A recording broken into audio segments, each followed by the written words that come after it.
We are the tribe from the north, we're brave and we're bold. Defeating our rivals never gets old. Making our way to the Big Sky Conference. Watch out, 'cause here comes the silver and gold. Whoa, whoa. This is Tubbs at the Club for the Vandals of Idaho. Welcome back, Tribe from the North, Brave and Bold, to the official, unofficial podcast of your Idaho Vandals and the Vandals affiliate on the Big Sky Podcast Network. I'm your host, Brian Marceau, and we're joined today by producer Dallas Hammer. Dallas, how's it going? Well, my beloved Anaheim Ducks have been outscored 11-1 in their last two games. So at least they're not Idaho basketball, but they're pretty close. It just never ends for Dallas, which is part of, I guess that's the only reason why I even ask about the hockey team. But we're here today to boldly go where no man has gone before. That's right. We're going to do a deep dive to close the book on the 2021 men's basketball season. The 1-21 Vandals are officially done, and that's what we're here to dissect. But first, ain't nothing like cracking a Montucky cold snack, an ultra-refreshing light beer born in majestic Big Sky country. The best part is, when you crack a snack, you're giving back. Montucky Cold Snacks donates 8% of all profits back to local causes, even right here in Idaho, supporting organizations like CW Hogs and Idaho Food Bank. Yeehaw! That's freaking awesome. Montucky Cold Snacks, the light American lager for pow pow rippers, gator wranglers, pony riders, and badass do-gooders.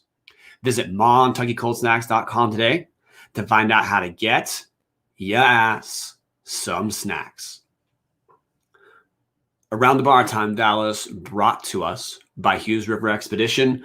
Only one game we're going to report on briefly, guys. Idaho finished its season on March 11th, falling 64-69 in their opening round game against number 6 Montana in the Big Sky Conference Tournament down in Boise, Idaho. Scott Blakeney led Idaho in his final game as a Vandal, spoiler alert, with 18 points. Josh Vasquez paced Montana with 21. And we're just going to talk about this game for a minute or two because we don't think it really changed any of our understanding of the season. Sorry if I just stole your take, Dallas. But in short terms, what's the short story of our last game? Well, I was not able to watch most of it because it happened while I was at work. And unfortunately, I don't have the ability to watch while I'm working. But you told me about the stat that Montana didn't make a field goal for the last, did you say 8 minutes and 13 seconds of the game? Yep. The Grizz led by 15 in the second half with 8 minutes, starting with, 8:13 to go. The Grizz did make a few free throws, but they made not one or not two, but exactly 0 shots from the field over 8 minutes. And Idaho still, maybe committing to our brand, found a way to lose. I mean, that's 20% of the game that Montana did not make a shot. The final 20% of the game, Montana did not make a field goal, and Idaho still lost by 5. That is, I mean, that's Vandal basketball for you. If you don't like that, I mean, you might as well find a new team. Yeah, we shot, as a team, Idaho shot 50% from the field. Montana, as a team, shot 38.9% from the field. Idaho shot 37% from 3. Montana shot 31.8% from 3. So another one of those great games that we've talked about where Idaho shoots a pretty high percentage. 50% from the field is great. That would lead our league. And Montana shoots sub 40%, which would be a worst in our league. And Idaho, in spite of that 8-minute run with Montana making 0 shots, in spite of Montana, this has been a story in UM basketball this year, which is Travis DeCuire always has strong defensive teams. He's always a strong recruiter. But his idiosyncrasy on offense, and when I say that, I mean commitment to 1960s basketball, has killed Montana in the second half. So many times that Grizz fans laugh about it, kind of. They're a little touchy sometimes, but they kind of laugh about it. We still couldn't find a way to win. And Dallas, I don't know if there's a more Vandal way to close out the season than to shoot 50%, have the other team shoot under 40%, have the other team barely score in the second half, and we still lose. No, I mean, that's the story of Idaho basketball this year and realistically the last 3 years. 17 turnovers to Montana's 10. It was a little bit closer than most of our games seem to be 2-1 in the opposite direction. So, a little bit cleaner, but 12 assists, that's 17 turnovers is just not going to do anything. I'm at a loss for words at this season. We have talked for more hours of my life than I could care about how terrible this team is, and I don't think we ever fully got the point across that this is one of the worst teams anybody's ever going to watch take the court, especially in Idaho history, but across the Big Sky, even across the NCAA. This team was atrocious, and that what a way to go out by putting up some statistical anomalies like that. Which I think that's a great. I don't think there's much else to add to this game. Or if you're curious about more on this game, listen to any of our other episodes. It's just the same shit. I think this is a good transition point, Dallas, to step on our lead because we do have some news that we're going to touch on, and then maybe connect the news to the bigger picture later on. We had a question from Taylor Cash, listener. And by the way, thank you, Taylor Cash. We love all our listeners. The Tubs of the Club has not really been aggressively pursuing the hashtag Ask Tubs questions for a while, but our loyal listeners know we pay attention. So Taylor Cash is asking, with Claus back and the transfers, can this team be worse next year? That leads to our piece of news, Dallas, which happened the day after our end of the season loss. Idaho had 4 transfers declare, or 4 players enter the transfer portal. Those players include, Dallas, Scott Blakeney, who, just so listeners are aware, this season was a freebie for eligibility. So Scott Blakeney is a senior. He took part in senior night, festivities here. He very likely has his degree, and he now gets to go play basketball elsewhere if he wants to. So that's great news for Scott. We also had AJ Youngman, who played 46 minutes for us total declare. Freshman Hunter Jack Madden's in the transfer portal. And Deandre Robinson, he's a junior, but he'll be a junior next year too, just like everyone's going to retain their year of eligibility. Those 4 declared for the transfer portal. So I guess to start to answer the question only halfway, Dallas, what's your take on the, I don't know. 4 players is kind of an exodus. Yeah. I mean, it's 3 guys that played heavy minutes for Idaho.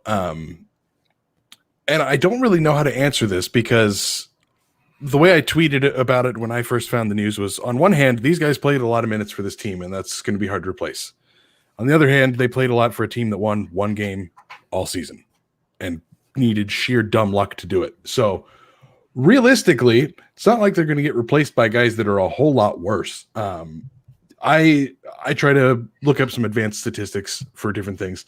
The PER, player efficiency rating, was originally created by John Hollinger to use in the NBA. He ended up working for the Memphis Grizzlies for about 10 years in their analytics department. But it can be related back to college as well. Our team, if you look at Blakeney, Youngman, Madden, and Robinson, Blakeney's PER rating would qualify him as a quote-unquote third offensive option. Not very good, slightly above average. Youngman came in as a rotation player with 46 minutes. PER is known to be very weighted for small contributions. You score a couple baskets in 46 minutes across 4 games. Hey, Dallas, and pause really quick. Then you're great. That's awesome for him. There we go. Dallas. Am I back there? Yeah, you're cutting out. So yes. Do you mind replaying that last half of the paragraph? Yes. So essentially, Idaho's, these 4 guys by their PER, Scott Blakeney, third offensive option, slightly above average player. Then you have AJ Youngman in his 46 minutes. He came in as a rotation player. It's skewed towards those limited minutes. So if you score a couple baskets across a handful of games, your PER is going to be a lot higher than it would be if you played across a full season. Then you have Hunter Jack Madden and Deandre Robinson. Robinson came in as a quote-unquote fringe roster player, and Hunter Jack Madden's PER was so low that he would be tagged as a player who can't stick in the league. That's the level of talent that we have to replace here. A third offensive option, a guy that was considered a rotation player, even though he couldn't break the rotation, a fringe roster player, and a guy who's not cut out to play basketball. That's what we're replacing here. I'm going to be a little bit optimistic and say we can probably find a way to replace those guys. What do you think, Brian? So I'm always going to preface this saying we don't think it would have been fun to be on this team winning one out of 22 games. And we appreciate everyone who is a Vandal for their time as a Vandal, even if they transfer before getting their degree. So, at the personal level, we're happy we had him. At the just talking about the team level, I'm real happy that Scott Blakeney gets to potentially finish his college career playing on a competitive team. So wish him the best of luck. The other three were certainly not difference makers whatsoever. So this might sound harsh. I don't consider it a loss. Hunter Jack Madden, if he played every single second of every game, Hunter Jack Madden would have scored 8.8 points per game. So I guess that's a reference point. I mean, they were not that great. The guys we lost, other than Scott, were not great contributors, but Scott earned his degree. He's doing the grad transfer, and you know what? Good for him. But otherwise, I don't think it's really much of a loss, which is a great launching point for us to truly begin our look through the season, Dallas. Everyone knows we finished 1-21. And just so we get a little bit of Martin sunshine and rainbows in here, this will be a brief talk. And we'll try to not make it completely a joke at this part. Well, did you have any highlights from the season? Yeah, March 11th. First day the season was over. That is the only highlight to me. Technically, they won a game on my birthday, but it was ugly as sin. They needed a whole bunch of luck, and the sadist in me was kind of hoping they'd just shoot the moon and go 0 for 22.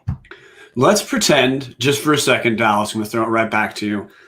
Let's pretend you are in an interview, and if you don't find a thing to kind of call a highlight, you are going to be fired and you will land on the sex offender registry. What in your mind is the highlight of this season? Tanner Christensen looks like he can play Division I basketball. That is my highlight. We found one guy on this team that I think will be a contributor for the next 3. Assuming he sticks around, who knows? He could decide to leave. Assuming he sticks around for 3 more years, or I guess 4 more years, because he's technically still a freshman. The next 4 seasons, he could blossom into somebody that could be considered a good player in the Big Sky. That is my highlight. So I'm going to second you, as Tanner Christensen's no question a highlight. He doesn't look like a guy who you want as your go-to scorer, but we referenced Scott Blakeney as profiling as a third option if he's on a solid team. Scott Blakeney can be your third option. That's not a bad player to have whatsoever. I mean, look at Eastern Washington. We'd love to have their third option on our team. Tanner Christensen, no question, looks like a Big Sky player. Against Montana State, he had one of his better scoring nights. He's certainly is going to have to work on a little bit of footwork and some of his touch around the basket. He's not as good a finisher right now as Scott Blakeney is, but Christensen's a freshman, so he's got years to improve. But we're happy. We've got him on the team, no question. I'm going to say my highlight, it's certainly not the win, because I don't think that they'll win. I'm happy the players got the win, but it changed nothing in my understanding of the team. I'm going to say the highlight was seeing that Damon Thacker did take a pretty big developmental step forward compared to last season, where last season, Damon Thacker, it took him a while to find exactly what his role was on the team. Eventually, because we just had so few ball handlers outside of Trayvon, Damon kind of became a nominal point guard, and that extended into this year. But in conference, Thacker was our leading scorer, averaging just under 12 points per game, 11.8 points per game, shot just under 42% from the field, which is not a great percentage, but we've talked before. We didn't exactly think the offense was doing any favors to what Damon Thacker can do. He's not a guy who necessarily you want shooting 10 threes a game. Kind of has a mid-range oriented game, which you got to shoot 60% for that to matter. But Thacker certainly improved this year. So that to me, mixed in with what you said about Tanner Christensen, was the highlight. And I guess seeing Scott Blakeney prove that he probably could play on a contributor. The foul issue is going to be a problem wherever he goes. But look, if you compare Scott Blakeney freshman year to this year, obviously he's better. Certainly has developed pretty strong touch around the basket, and he hung around for 3 of the worst Vandal years you could. So If that doesn't make you a Vandal, regardless of transferring, nothing's going to. And now, Dallas, we have a lot of things to look at. We'll spend just a few minutes. We went over the highlights. Let's go over the we're not going to talk about your average losses, those moments. Let's talk about our standout lowlights. So if we were Weber State Weekly, we would have just called this turnovers and takeaways, and now we're on the turnovers part. So Dallas, the book is yours. Oh boy, are we going to talk about turnovers. So Brian was lovely enough to do most of our research for this lovely show that you guys are going to just love the hell out of. Anyways, we had 4 games this season where we had under the national average of turnovers. Every other game, so 18 other games, Idaho turned it over more than the national average. And there were some games in there, they had more turnovers than made field goals. If anybody follows Brian on Twitter, you are probably well aware of the most fun stat tracker I've ever seen. I think maybe I meant sad, not fun, but that's the big one for me. That Portland State loss 71-40, where they had 20 turnovers and 12 made field goals. That's atrocious. They did that against Utah as well, 20 turnovers, 16 made field goals, but Utah's a Pac-12 school. I would kind of expect them to get boat raced there. Losing by 31 to, now I know Portland State does the press thing, but losing by 31 to a conference opponent where you only made 12 field goals the entire 40 minutes, that to me stands out as the low light of this season. Ironically, it was the game right before they got the win, but that was kind of the low point for me of realizing this team really has nothing going for it. There is no hope. I have a Portland State stat I need to research really quick, Dallas. Any way you could give our listeners a riveting extra 20 seconds? Yes, absolutely. I just want to, again, I did a little bit more of advanced statistical look here. Across the nation, Idaho was 337th in advanced offensive rating this year and 339th in defensive rating this year. This is out of 347 teams. So Idaho finished just outside the bottom 10 offensively and inside the bottom 10 defensively. And that's just, that takes real skill, or lack thereof. If anybody's familiar with KenPom, sort of the most advanced statistical power rankings available for college basketball, Idaho finished 352nd out of 357 teams. 2 of the teams below Idaho did not play a game this year. So Idaho was almost one of the 3 worst teams across all of college basketball. They were the only one with 1 single win. In Portland State, I just had to look this up to give reference because we had 2 of our ugliest games this season towards the end of the year against Portland State. I'm happy Dallas brought that up because we're going to get in a moment to dissecting Claus's first 2 seasons. Idaho finished we had 3 of our stronger games towards the end of the season. And just in case anyone is looking at that as like some like microcosm of growth, Portland State came just before our last 3 games. We were absolutely destroyed by Portland State. You can go, I encourage people to re-listen to our Portland State episode because I think it's kind of our most fun one, where both those games we had the turnover to made field goal ratio, meaning we had more turnovers than made field goals. Portland State lost to Northwest Nazarene this year, 75-72 in Portland in early January. But to close the season, you might think, well, Portland State, they just must have been kind of on a tear when they faced Idaho. And the answer to that is no. Portland State was not. After playing Idaho, they closed the season going 1-4. Their 1 win came against Northern Colorado by 8. Otherwise, they lost to Northern Colorado, lost to Southern Utah twice. Then in the first round of the Big Sky Conference tournament against number 10 NAU. Number 10 NAU is the closest team to Idaho in the Big Sky Conference this year. NAU finished, they took a step back. Their first year under Shane Burkhardt, they finished 10-10 in conference. NAU was 4-10 in conference, and they throttled Portland State. End result was 11 points, 77-66, but it was not an 11-point game throughout. It was Portland State closed a gap to 11 by the end when Portland State was certainly not really engaged in the game anymore. And my low light, since I have done a nice filibuster there, Dallas, but thanks for bringing that up.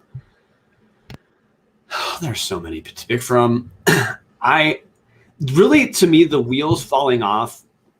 I mean, look, the wheels fell off the day we stepped on the floor. And that's it. We opened up with a 22-point loss to Sac State, trying to, shove it in the post the entire game. It was within 5 seconds of seeing our starting lineup that I knew the season was lost. And the question was, do we win a single game?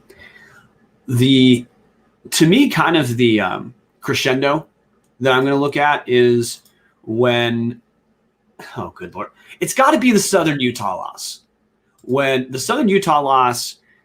we shot, so that came on January 7th, 80-85, right after a 5-point loss to NAU. That was kind of when we got the hint of what our box score heaven would be. We lose to NAU in overtime, shooting 51% from the field. Then against Southern Utah, we shoot 55% from the field, 50% from three, and still find a way to lose. And that, to me, was, if you thought that those two games against NAU and Southern Utah were showing growth, it was spending 4 seconds looking at the box score against Southern Utah to know it was over. Because after that, we had 16-point loss, 20-point loss, 14-point loss, 25-point loss, 19-point loss, 14-point loss, 26, 6, 20, and 31. That's our streak of losses after that Southern Utah game. That would be my low light. It's either the first game when I saw our starting lineup, or the Southern Utah game, which, real quick, Dallas, because I think we've spent a ton of time on the lowlights this year already. And listeners, if you want to joke, just jump back to our old episodes.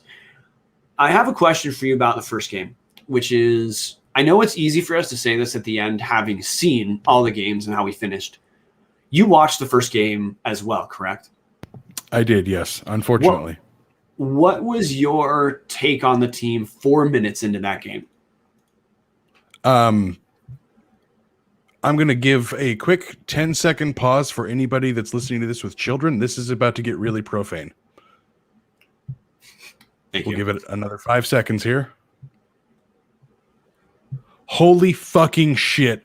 This is the worst team I've ever seen. Oh my God, Sac State is supposed to be terrible, and they are kicking the fucking shit out of us. That was what my thought was 4 minutes into the game. I don't know why you'd say that about Sac State. They won 5 conference games. That sounds like utopia. Oh. Of course, 2 of them came against us. Okay, so my take was similar in that, every time a season starts, every fan is optimistic about what we're going to see. Whether you won a championship last season and you're excited to see the defense of that, or if you were like Idaho and you finished worst in the league, you're expecting, well, it's not going to possibly get worse.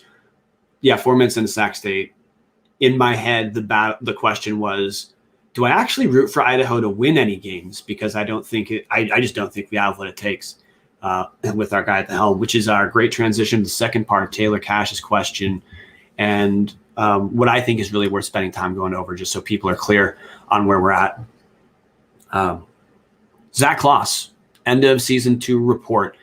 We're going to preface this, Dallas, by saying no one at Tubbs at the club has any inside information from the athletic department. So the next comments that you guys hear are strictly either our opinions, just based off being dudes who watch, or like we do have some sources that are kind of connected that we're obviously not going to reference. But just so people are clear, we don't have any info or intel from decision makers within the athletic department. This is just us talking. At this point, essentially everyone's under the impression that Zac Claus is coming back, Dallas. Does that sound correct to you? That is what my understanding is. I feel like if he were to be gone, it would have happened already. Here we are a couple days after the season is over. There's no reason to still have the guy around unless he's coming back next year. Yeah, and we expect what's going to happen is just there's no real announcement, and football season takes over like it already has for our show. Yep. But at this point, we expect Zac Claus to be back. And Dallas, I'm going to filibuster you with a few stats for our listeners to have in their back pocket when we talk about Zac Claus. I know he has been the head coach at Idaho for 2 complete seasons now. He's only had 1 complete recruiting class, but He's the guy on the bench for 2 years. There's a lot of coaches who would love the chance to take over a program because there's only so many head coaching positions in the nation. 353 or something like that, Division I head coaches. There's a lot of guys who would have seen the Verlin situation at Idaho and thought, hey, this is my chance to at least take a shot and show something. 2 years, and I'm only talking D1 Dallas because I do not care about Bible College wins. Hashtag Eastern Washington over Montana in the semifinals. First year against Division I team, Zac Claus goes 6-24, including 4-16 in the Big Sky. This year, 1-21 overall, including 1-17 in the Big Sky. Those two totals include going 0-2 in the conference tournament as the 11th seed each year, losing to the 6th seed each year. Overall, that is 7-45 against D1 teams and 5-33 in conference. In terms of wins, we have 7 total to talk about. In the 2 years, he has 2 double-digit wins. Both those came in year 1. He has 5 single-digit wins. Of course, 1 came this year. And this is where it gets interesting to me, Dallas. He has 15 single-digit losses, 30 double-digit losses, and 45 losses. Sorry, 45 total losses. 15 losses by 20 points or more in 2 years. So before we go further into talking about how the transfers might connect, and before we really jump forward into like our grades, which by the way, we all know what the grade is. It's just parsing how low that F is. What's your reaction to hearing the comparison of single-digit wins to single-digit losses to double-digit losses to 20-point losses or more, in which we have 15 losses in 2 years by 20 or more? Realistically, my first thought is, God damn it, because God damn it, he's going to be back, and God damn it, this is a coaching problem. There is no way a guy should have 45 losses, 2/3 of them being double digits, and half of those being 20 or more points. Those are absolute blowouts. That comes down to a complete failure of the program.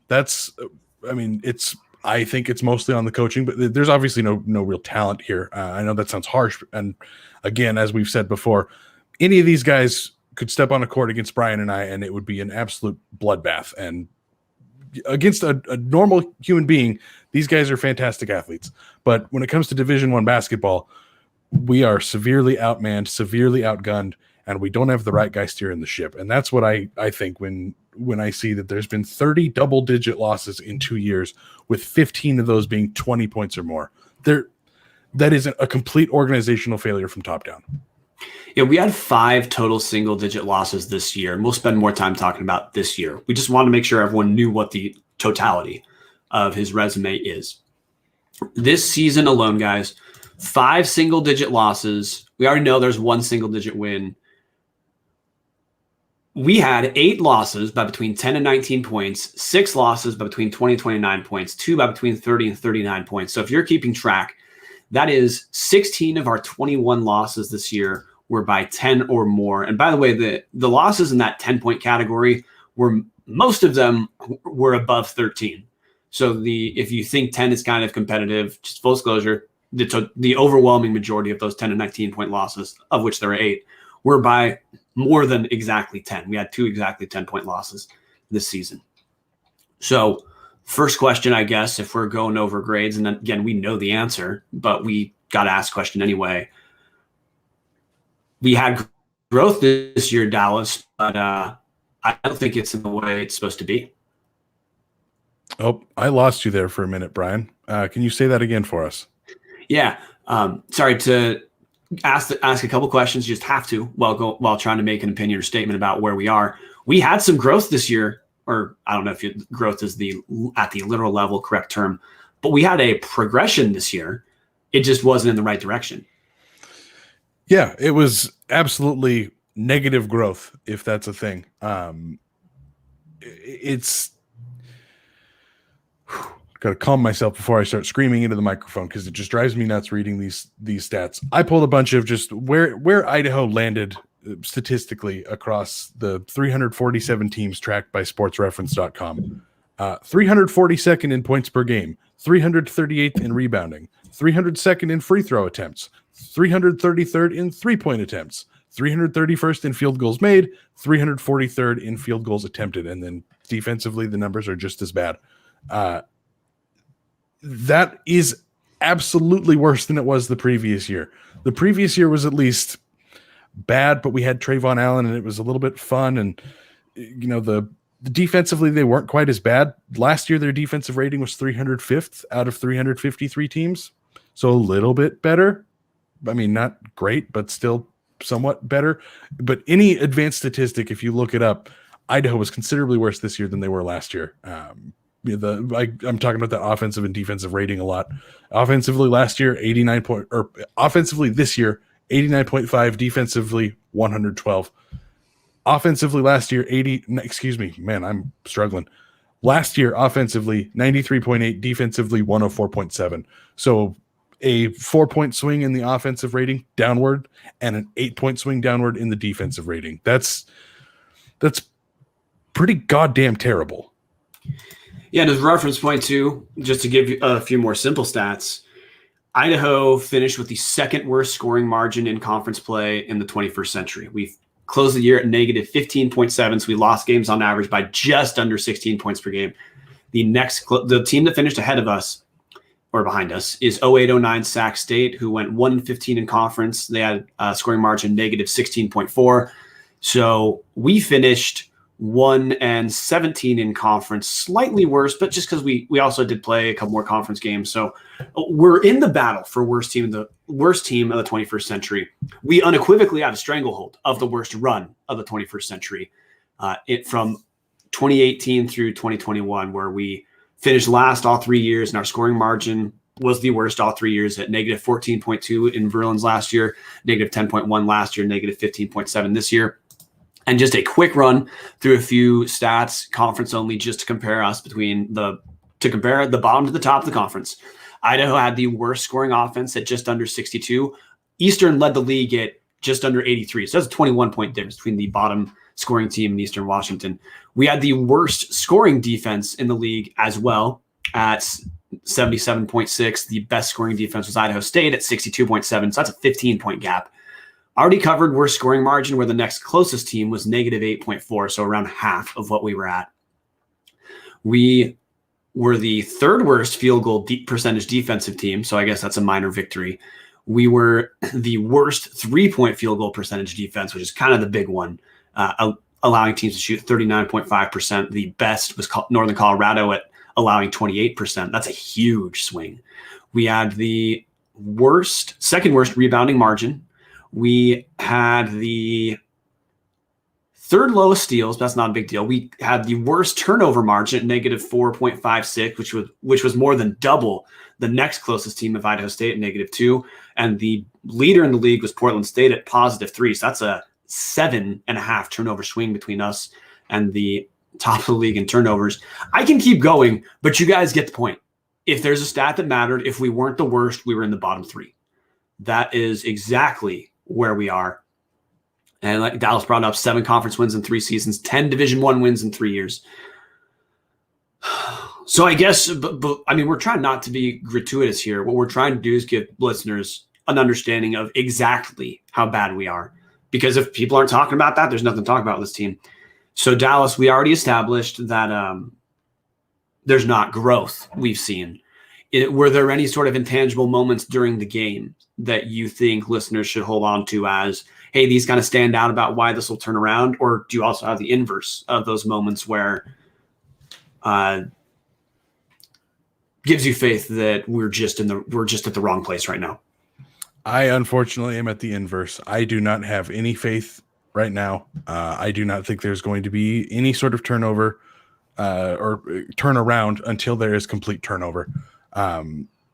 This has been going on since the final year of Don Verlin. Now, full disclosure, I used to do a student show at Idaho with Don Verlin every week. So I really liked the guy personally. It's tough for me to acknowledge that, that his final year was kind of what started all of this. And then his dismissal, a bunch of guys leave and they promote one of his assistants and just keep doing the same thing. This is not going to turn around until they bring in a completely new coaching staff, unfortunately completely turn over the roster. There is nothing here to make me think that this is going to turn around next year. Maybe we land a couple of guys that are considered like rotational players that maybe turn things around from this year, because realistically they're going to have to replace the 4 guys that are departing. Maybe we get a couple JUCO guys that can play a little better. Maybe they win 2 games next year, but as long as they are doing what they're doing, this high post offense that seems to think that the long 2 is the best shot in basketball, things aren't going to change. And that goes down to even just watching the difference from game to game for Idaho.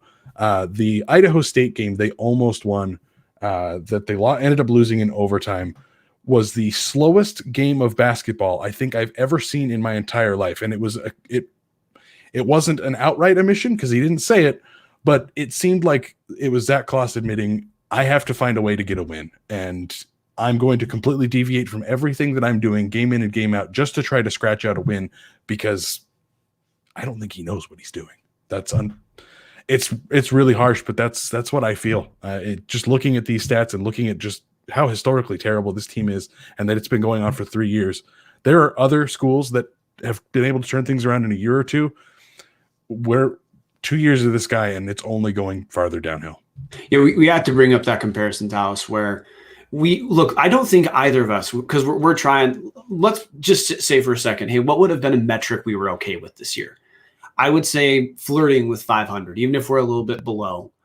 That would have been evidence of growth, where we could say, okay, like, look, yeah, we wish we were better, but it's certainly an improvement over the last 2 years.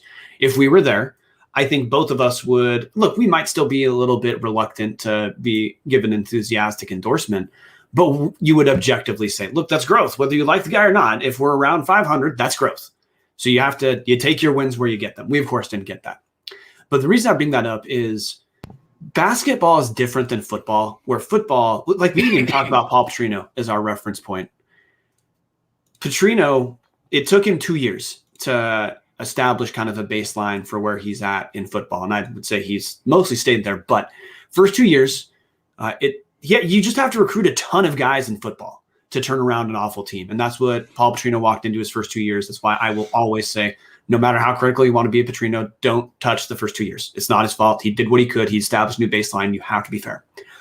Basketball is different. It takes a year. We saw that with Don Verlin when he was here. Took an awful team, and immediately we were above 500. But we even have more evidence of that in case someone thinks, okay, well, Verlin must have just been freakishly good at the turnaround. Let's look at the Big Sky year 2 coaches. We have Ryan Looney in Idaho State. Idaho State's supposed to be a school Vandal fans think they can make fun of.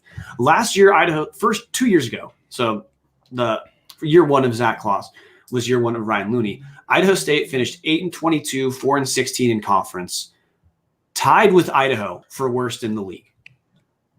Fast forward to this year, Pocatello, I'm using the term twice, sounds like a utopia.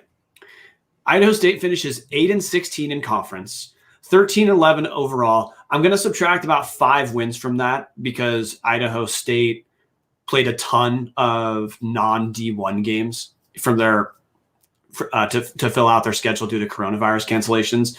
So they finished 13-11 overall. It's actually closer to 8-11, but still look at the conference schedule, which is what people should care about this year. Idaho State goes from 4-10 to 8-6. Took 2 years. Let's look at Montana State. Danny Sprinkle takes over last 2 seasons ago, and Montana State finishes 10-10 overall, 10-10 conference, 16-15 overall, so right around the middle of the conference. This year, they only move up 1 slot in the conference at 8-6 in conference, 13-9 overall, but they're in the conference championship game being played today. So that's 2 teams where there's objective growth in 2 years. Northern Arizona made pretty big strides where their first season of Shane Burkhar as an interim, just like Claus, they finished with 10 conference wins after having a sub-500 record the year before. This year, Dallas, I'm going to have you take over the reins for this for just about 2 seconds while I mute. This year, Northern Arizona completely fell apart, going 4-10. Were the worst team in the conference outside of the Idaho division because realistically, there's everybody else, and then there's Idaho. If we look at some of the more advanced stats, or not advanced stats, but just the more base stats of Northern Arizona, not a very good team this year, but like Brian was saying, first year in the interim guy, he turned it around in year one. Yeah, absolutely. So the point being, it doesn't take a ton to turn. I mean, you have to have some things go right to turn around basketball, but it doesn't take that much. Even Weber State finished 8-12 in conference last season, had a ton of injuries. Weber State finished 12-3 this year in conference, just based off getting a ton of transfers. So can that turnaround take place in basketball in a year? Yeah. Does it sometimes take a few years? Like in Southern Utah, where we can finally talk about the stats we've had in our back pocket forever. Southern Utah, Todd Simon was this year's coach of the year in the Big Sky. He took over a team a handful of years ago. First year, they go 6-27. Next year, they're 13-9. The year after, 17-17. Next year, 17-15. Then this year, Southern Utah wins the whole league. The point being, what you're going to see is no matter what, if you have the right guy, within a year, you're going to see, or within 2 years, let's make the 2-year ceiling. You can see growth immediately, or it might take a couple years, as in like at the literal level 2, to start seeing some growth. We are in year 2, and we have taken a step back, Dallas. A huge step back. Yeah, and I think that's the reason why I probably look really frustrated and sound really frustrated here. This is why I'm so frustrated. It is very apparent when you get the right guy and you get the right things into the system.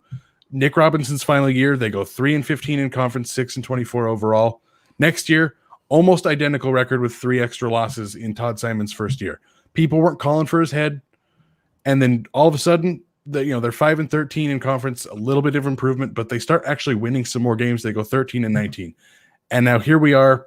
It's continued to get better for them every single season, with them now being they were the number 1 team in the conference going into the tournament, and that's Southern Utah. Southern Utah is a joke. Just as a university, Southern Utah is a joke, and we make fun of it in the Big Sky Podcast Network that they're leaving. Thank God. Get them out of here. They have no business here. Send them to the WAC. Send them to the Great West. I don't care. Get them out of here. This team turned around in the 5th year of their coach. They were a force. Obviously, they didn't quite have the tournament run they wanted, but this team was a force. Idaho, we're 2nd year with our guy, and it's getting worse. It should be turning around much quicker than it is, and that's what's so frustrating. I do appreciate Taylor Cash's comment, though. The short shorts, that is, Southern Utah has successfully brought back the short shorts. Those were fantastic. Yeah, and we have a couple comments that are going to let us transition to really what I think is the final spot, because you and I could easily talk for 2 hours about the garbage we saw this season, but at some point we might be demanding too much of our listeners. I mean, you have to have the right kind of sense of humor to be able to handle covering a team like this, and I don't know if we work well as a team. I don't know if there's a third person I've met who would be able to handle this without actually kind of losing it. Chris Hammond referenced, could Jalen Hamler transfer and be as good at point guard as he is a QB for Cal Poly? Very good question. We'd take athletes at this point. Chris is really on the Jalen Hamler transfer train, which we absolutely appreciate. We'd win the ship, a ship of sorts. Last point I want to get to before we close out, Dallas. We saw Kendall Mchugh in the conference championship game. Only played a few minutes. He was out for injuries the whole year. My take on seeing Kendall Mchugh is that he easily should have led his minutes from the guard position had he not been hurt. My first reaction, even though he didn't put up a ton of stats, which that isn't a critique whatsoever. Dude missed the entire season with injury. We're just happy that he got on the floor.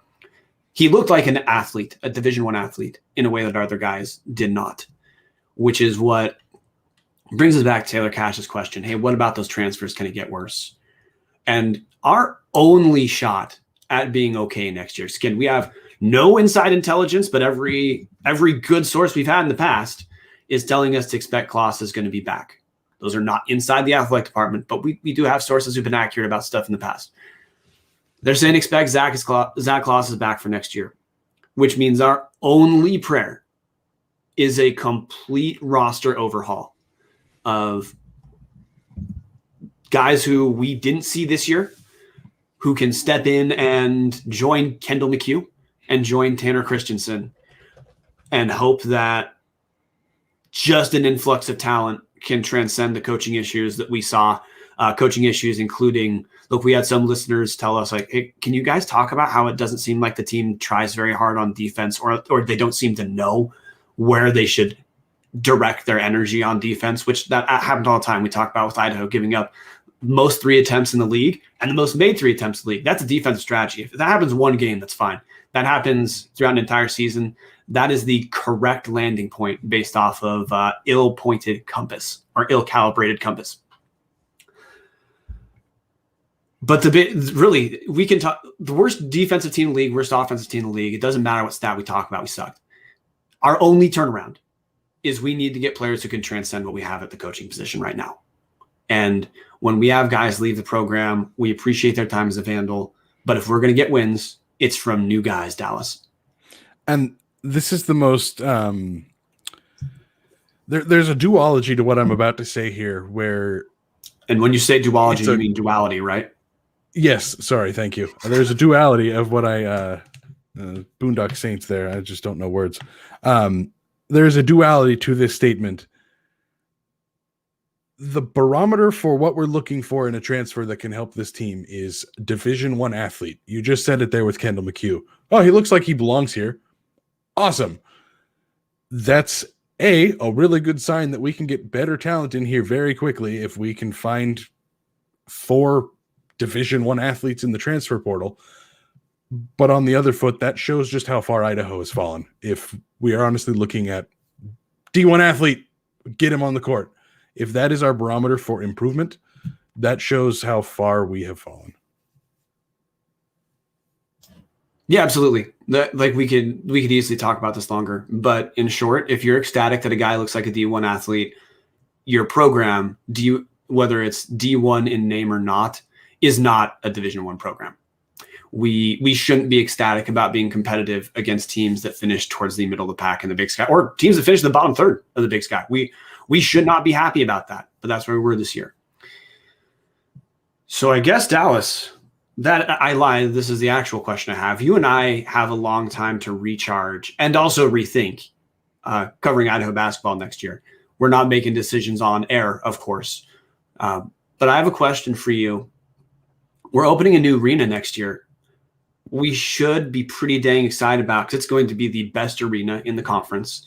The story everyone essentially had was, look, we'll ride out a couple years, then we're going to be recruiting to this gorgeous new arena. Every coach would kill for that opportunity. What's your temperature right now on? I don't mean to talk about us, just we cover the teams. That's why we're talking about. So we're actually about next year.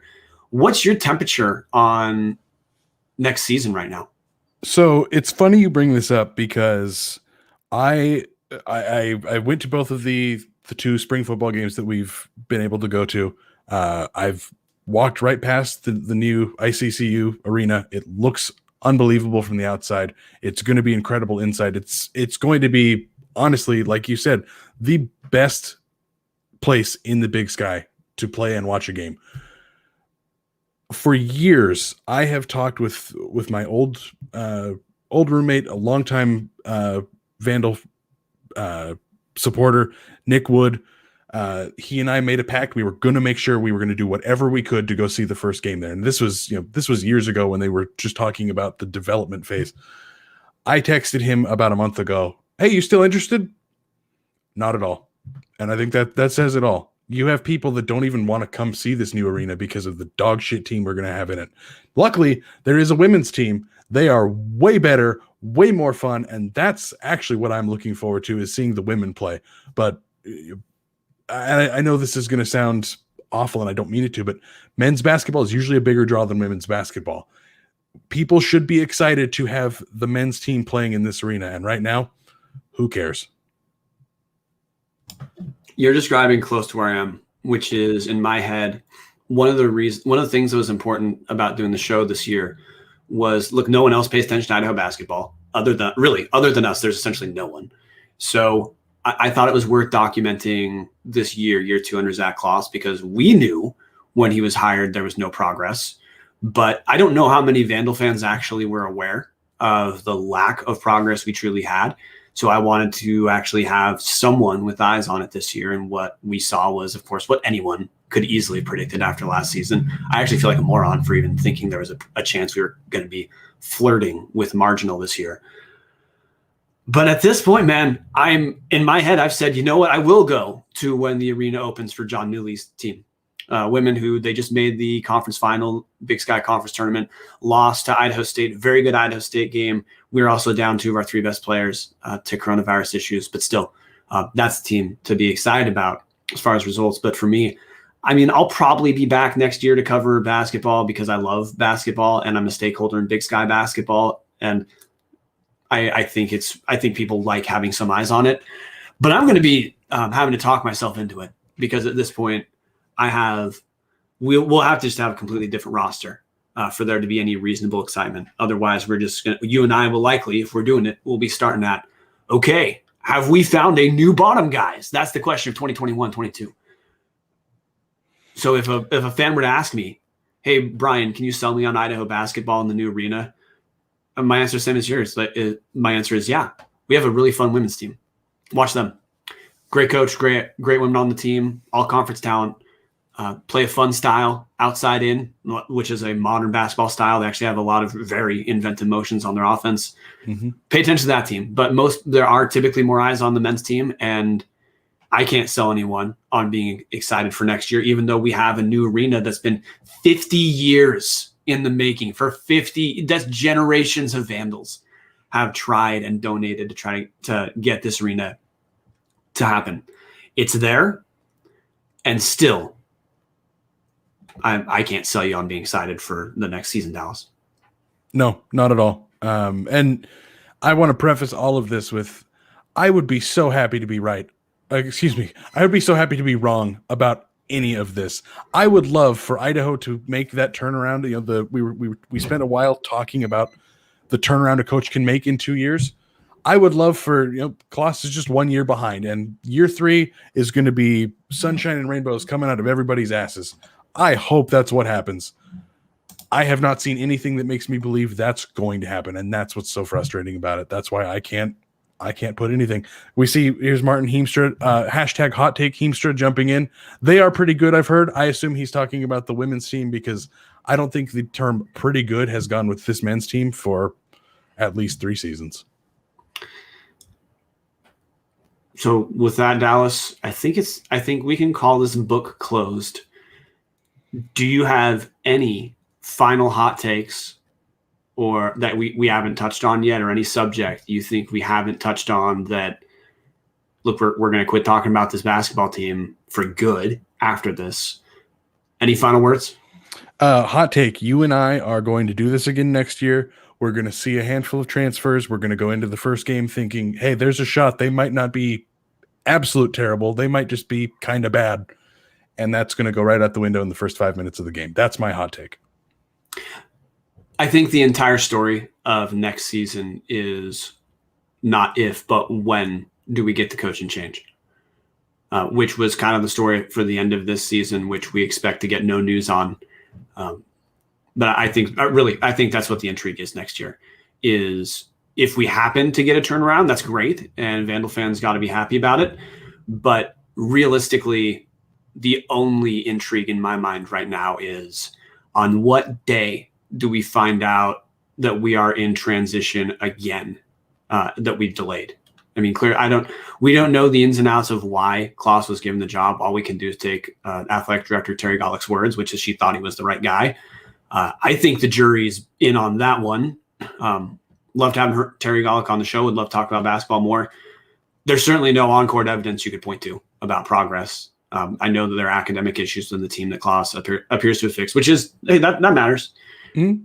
But it matters in the context of, like, you don't sink the money you sink into athletics if winning doesn't matter. We have a $40 million arena that we're going to be opening.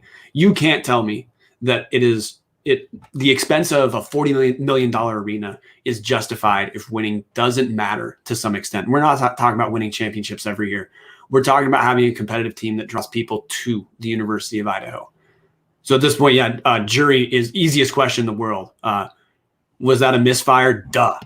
One of the most historically bad hires I can possibly name in any sort of sport. So I guess the question will be, when do we hit control delete on that next season? And that's what would be drawing me in. In Dallas, that's around the bar. Before we give a thank you to our great sponsor, Hughes River Expedition, how's it feel to be walking back out those doors one last time? It was cathartic for me to get all of this off of my chest because my wife is sick of hearing me shout about it. And I know you and I are sick of calling each other, complaining about how terrible this team is. It was good to just get it out there, get it recorded. Hopefully there's some people that are going to make it through. I know we went really long here. We almost went an hour on this. I hope there's some folks that are going to listen to this and think, thank goodness there are people that think the same thing I do. This team is terrible. There's no hope. Why? That's my hope here. Yeah, Martin threw a comment, it's bad when I don't watch a single men's game all year. And that's really where we're at, Dallas, is you either talk about the frustrations or you don't talk about the program at all. I think it's worth having a place where people acknowledge what we're actually seeing on the floor, because otherwise it's indifference is all that you have. And indifference is what gets a team to have less than 1,000 people going to games, or has you opening a new arena and you look around and you see a sea of pride, yellow bleachers, which we'll be happy to see them.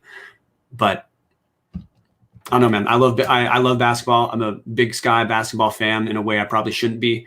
So it's pretty rough to have this to be what we cover. But if we don't cover it, there's nothing. And I think that's worse. Mm-hmm. That's Around the Bar, guys. Brought to us by Hughes River Expedition. If you're looking for a great all-inclusive week-long vacation, don't look past your backyard.